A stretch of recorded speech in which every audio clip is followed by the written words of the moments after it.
Imagine your entire career, like your whole social life, and you're standing in the neighborhood, dependent on one single thing. Right. Just one thing. Yeah, attending regular banquets hosted by a fringe religious cult. Oh, wow.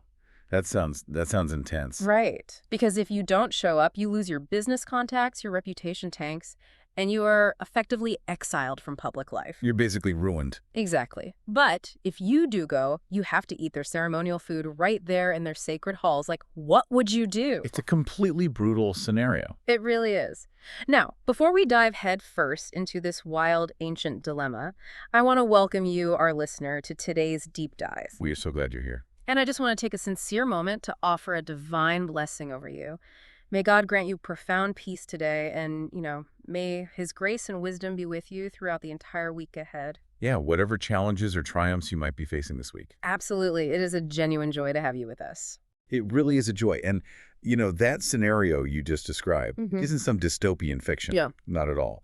It was the daily, agonizing reality for the people we're studying today. So we're pulling our insights today from the Holman and NWA study Bibles, and we're focusing heavily on their historical and theological commentary for the 8th chapter of 1 Corinthians. Which is such a fascinating text. It is, but at first glance, it seems incredibly obscure. Like, the Apostle Paul is writing an entire chapter about the ethics of eating meat that has been sacrificed to pagan idols. Yeah, it's not exactly a modern issue. Right. You don't usually have to check the packaging at your local grocery store for a pagan temple stamp. So, it's super easy to just skip right over this chapter. Which would be a massive missed opportunity. Totally. Because when we look past the ancient setting, Paul is actually addressing a deeply human conflict. He's tackling the intense, often really uncomfortable friction between our personal freedoms like our individual rights and our fundamental responsibility to the people in our community. Right, which is highly relevant today. Exactly. The underlying psychology of that friction just hasn't changed in 2,000 years. So if we're going to understand how serious this whole food fight actually was, we have to grasp the sheer, inescapable gravity of the city of Corinth. Yeah, the setting is everything here. The study notes provide a really vivid backdrop. We can't think of these ancient temples like, a modern religious building where you just drop in for a quiet weekend service and then go home. Oh, not even close. To understand Corinthian society, you have to view the pagan temples as the absolute epicenter of life. The whole city revolves around them. Yes. Civic, economic, social life, all of it.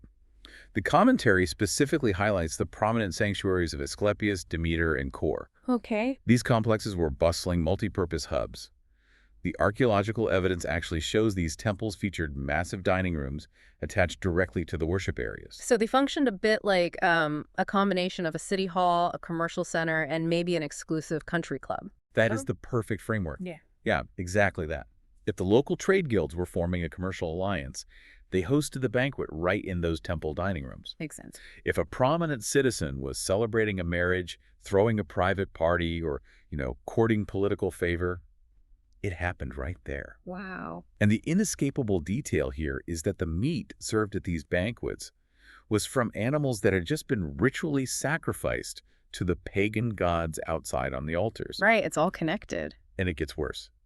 Any leftover meat from those massive sacrifices was heavily funneled into the public markets and sold to the general population. So it is completely integrated into the food supply and the social calendar. You couldn't escape it. Let me put this in a modern context so you, the listener, can really feel the tension these early Christians were under. Yeah, let's bring it into today. Imagine if the only premium steakhouse in your entire city, like the specific venue where all the vital corporate networking happens, all the political fundraisers, the high society weddings. It's to be seen. Right. Imagine if that exact venue was owned and operated by an esoteric religious cult. And that cult requires that every single meal served is dedicated to their deity. Exactly. If you're a newly minted first-century Christian, you are caught in a brutal trap. It's a total catch-22. If you decide, hey, I absolutely cannot go to that steakhouse because of their religious practices, you isolate yourself completely. Yeah, you're shut out. You miss out on the business deals, your social standing plummets, and you become a total outcast. You might literally lose your livelihood. But on the flip side, Right. If you do go, and you sit down to network and maintain your status, you are actively eating ceremonial food in a ceremonial hall dedicated to a god you just renounced. Yeah.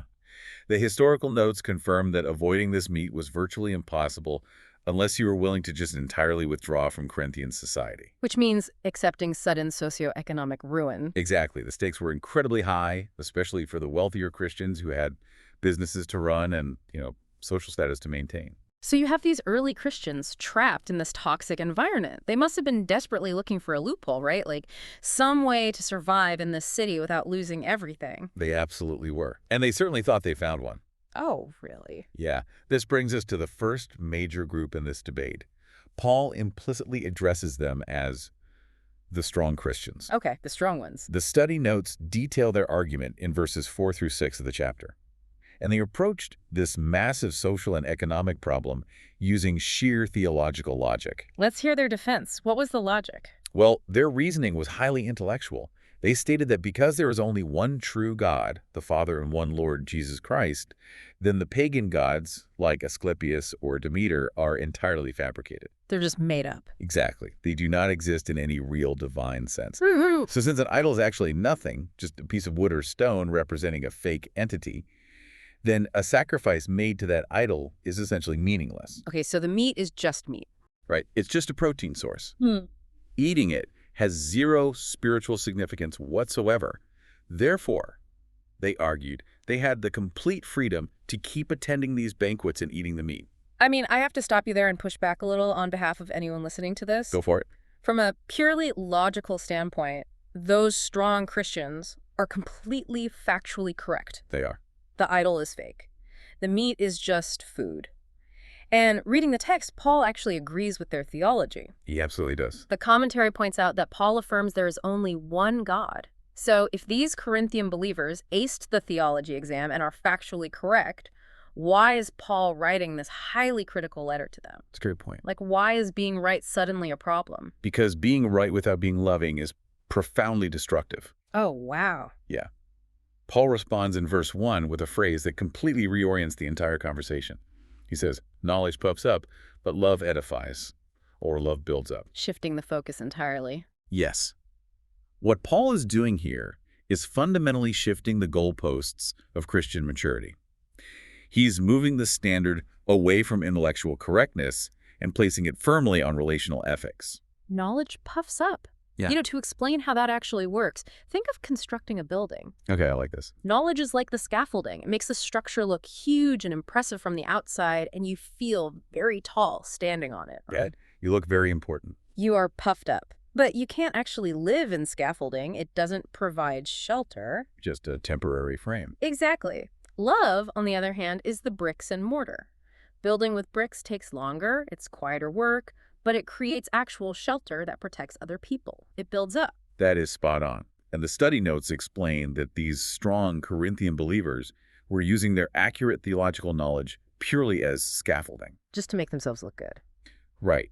They essentially figured out a theological equation that allowed them to keep attending these high-status temple banquets, and they were aggressively flaunting that freedom. Because they knew they were technically right. Exactly. They felt superior.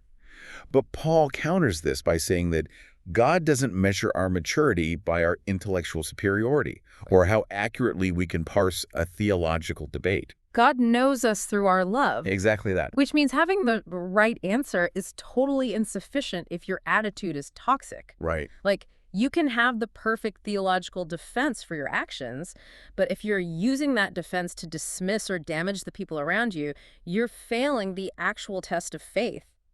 The strong believers thought the issue was about their dietary freedom, but Paul is telling them the issue is about human beings.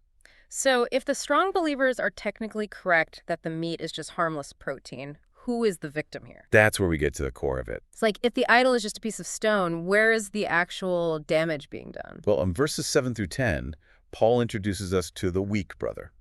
And we really need to be careful with how we define weak in this context. Yeah, because modern ears often hear that as someone who is just easily offended. Right, like a snowflake or something. Or maybe someone who is overly sensitive and just wants to complain about the menu. Like someone who just doesn't like the vibe of the pagan steakhouse and wants everyone else to accommodate their preferences. Exactly. But that's not it at all. The NAA and Holman notes clarify that these weak individuals were likely recent converts. They had just stepped out of a lifetime of pagan idolatry. Okay, so it's fresh for them. Very fresh. We have to understand the psychological reality of their past.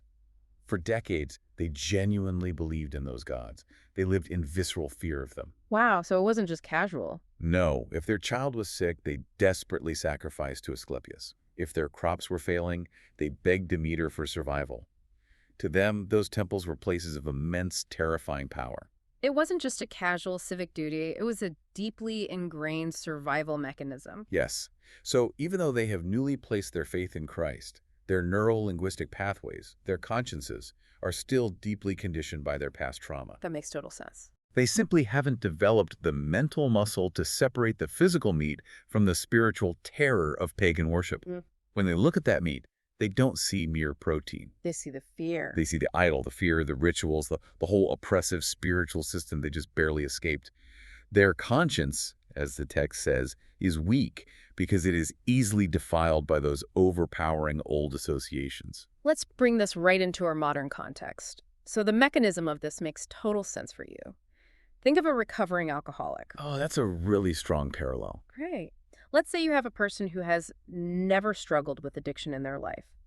They have the complete freedom, the knowledge that having a single artisan beer with dinner is perfectly fine. It's morally neutral. Exactly. It's just a beverage made of hops and grain. They have the absolute liberty to enjoy it. But if that person invites their newly sober friend to a bar for dinner and casually drinks a beer right in front of them while talking about how great and harmless it is, that freedom instantly transforms into a lethal trap. It's devastating for the friend. Because the sober friend doesn't see a harmless beverage. Their brain is chemically and psychologically wired to see the very thing that almost destroyed their life. Right. The thing they are fighting every single day to resist. The person drinking the beer might be factually correct that the drink is harmless to them, but their assertion of that right is actively triggering a relapse in their friend. That analogy perfectly captures the psychological dynamic of the ancient Corinthian temples. And actually, the linguistic details in the Greek really clarify how catastrophic this was. Oh, really? What does the Greek say? Well, Paul warns that the liberty of the strong might become a stumbling block. The Greek word used there is tropezo, or scandalon. Scandalon, like scandal. Right. But it doesn't just mean a minor obstacle you trip over. It means the trigger of a snare. A snare? Yeah, the exact mechanism that springs a trap and captures an animal, causing it to fall into ruin. So how does seeing someone eat meat actually spring that trap? What is the mechanism of the ruin here? Well, if that weak, traumatized Christian sees the strong Christian, who is probably a wealthy, respected leader in the church, feasting comfortably in the idol's temple, the weak believer might think, well, if they can participate in the temple rituals, maybe I can too. They follow their leader. Right. But because their conscience still fundamentally ties that meat to the reality of the pagan god, when they eat it, they aren't just eating protein. They're worshiping the idol again in their own mind. Yes. They are plunging right back into the idolatry they just escaped. So the strong believer's freedom literally becomes a permission slip for the weak believer to violate their own conscience. Exactly. And in verse 11, Paul uses the Greek word apollemai to describe the result. What does that mean? That word means to destroy, to cause to perish. The commentary notes emphasize that this refers to severe spiritual catastrophe. Wow, so this isn't just a minor offense. No, this isn't about hurting someone's feelings. You are causing a vulnerable person to psychologically and spiritually relapse into a destructive way of life. You are literally dragging a vulnerable person back into spiritual bondage just so you can exercise your right to eat a premium steak and keep your social standing. Yep. You're prioritizing your own culinary and economic freedom over their spiritual survival. And because the stakes are literally life and death for the community, Paul elevates the argument in a way that would have completely shocked the wealthy, educated Corinthians. We're looking at verses 12 and 13 now, and this is where Paul drops the absolute theological hammer. He really does. He takes this horizontal community dispute and turns it into a vertical divine offense. How so? Paul states that when you sin against your brothers and sisters by wounding their weak conscience, you're not just wronging them. You are actually sinning against Christ himself. And the reason he gives is just breathtaking. Wow. Because Christ died for that weak person. Yes. Christ valued that vulnerable, struggling, easily confused believer enough to endure the cross for them. The Savior of the world looked at that weak conscience and deemed it worth his own life to rescue. So when the strong Corinthian carelessly damages that same person just to assert their right to eat temple meat, they're showing utter contempt for the sacrifice of Christ. It's like a slap in the face to God. Exactly. You cannot claim to honor the Creator while simultaneously crushing the people he created and redeemed. That just reframes everything. Paul is essentially saying you can't be in right standing with God if you're indifferent to the collateral damage you are causing his children. Precisely. Which leads to Paul's final radical resolution in verse 13. He says, "Therefore, if food makes my brother stumble, I will never eat meat again, so that I will not cause my brother to stumble." It's an incredible statement. I really want you, our listener, to hear the weight of that. He doesn't say, "I'll try to be more discreet about where I eat." Or I'll just eat at home. Right. He says, "I will become a vegetarian for the rest of my life if that is what it takes to protect my community." He is completely willing to surrender his legitimate, hard-won, theologically accurate freedoms. He knows the idols are fake. He knows he has the right to eat, but he voluntarily lays that right down for the sake of love. He is weaponizing his own disadvantage. He's choosing to take on a personal restriction rather than be relationally destructive. And this is where the commentary notes really force the reader to look in the mirror. The core principle here entirely transcends first-century food debates. Oh, absolutely. It's about the fundamental posture of a human being in a community. Do you view your rights as something to be aggressively defended at all costs? Or as something that can be voluntarily laid down to protect someone more vulnerable than you? It radically redefines the very concept of what it means to be a strong person. It really does. Because in our modern culture, much like in ancient Roman culture, the strong person is the one who asserts their rights, who wins the debate, who proves their intellectual superiority, and who just takes up the most space. Right, the loudest voice in the room. Exactly. But Paul is arguing that true strength is the capacity to restrain your rights for the sake of love. If you are truly strong, you have the internal fortitude to handle the inconvenience of giving something up. Because the weak person literally cannot handle it. Exactly. It is a profound inversion of status. In Corinth, power was demonstrated by what you could take, the social status you could maintain, and what you could get away with. Yeah. But Paul is demonstrating that in the way of Christ, true power is demonstrated by what you're willing to surrender for the sake of another person's flourishing. So if we trace the path we took today, we started in the bustling, incense-filled streets of ancient Corinth, looking at the pagan temples that controlled the civic and social life of the city. The country clubs of the ancient world. Right. And we watched the early Christians try to solve a massive socioeconomic trap with cold, hard logic. They correctly identified that idols are fake and meat is just meat, thinking they had found the perfect loophole. But then we saw how that technically correct knowledge, when it was stripped of empathy and love, just became scaffolding. Right, a hollow structure of arrogance. We dove into the intense psychological vulnerability of the new believers, people still haunted by the trauma of their past, for whom a simple public meal could trigger a catastrophic spiritual relapse. The snare. The snare.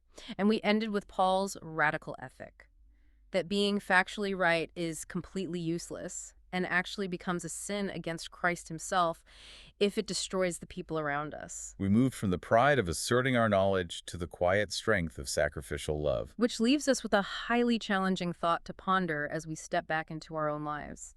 We live in an era that is deeply, intensely individualistic. That's for sure. We're practically obsessed with our personal rights, with asserting our freedoms, and with proving our point on every possible platform, often regardless of who gets hurt in the process. Yeah, the collateral damage is ignored. We champion the idea of speaking our truth, even if it entirely alienates our neighbors. But imagine the shift if we actually applied this text. What would our modern neighborhoods, our highly competitive workplaces, and even our own dining room tables look like if we adopted Paul's ethic? It would change everything. What if we valued the emotional and spiritual safety of our peers more than our unyielding right to prove that we are correct? What if the ultimate flex wasn't winning the argument, but protecting the relationship? That is the kind of love that doesn't just puff up. Right. It builds a foundation that can actually weather the storm. We are so grateful you took this deep dive with us today. Remember that God blesses all the listeners, and we will catch you on the next one.